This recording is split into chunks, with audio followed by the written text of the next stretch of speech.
Rek, kon kok nyuwante men cek penake gak biodo aku kok wesel kepor. Ora dikongkon ate biodo, ya lek kon dulure. Ya isin ro atene rono ora dikongkon kok. Sik tak ceritani tak lungguh aku ya. Ya Allah rek, rasamu kan biodone blas. Aku ro anyeng dulurku mau medhiti koyo ngono ya. Ati nyeluk biodo langkengke iya. Kon ro menune rek, astagfirullahaladzim. Ya kowe panganan di omah iki lho, sego pecel, sego jagung, soto petik, karo soto nih biasa ono koyahe, brambang goreng ono. Ya Allah soto petik, petik rong iris ngene, ambek mihun. Wis ngono tok, adek gelombiaran rek, jan putih ngelih.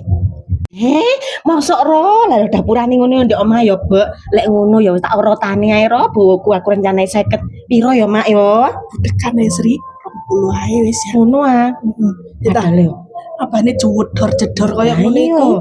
Tamune yang niku ro. Lek dayoi sampean rumpu uleng-ulengan biodone sampe semper-semper kaya aku. Wong biodo mek titik mak, tapi lu sak waken aku ngrasakno dayone.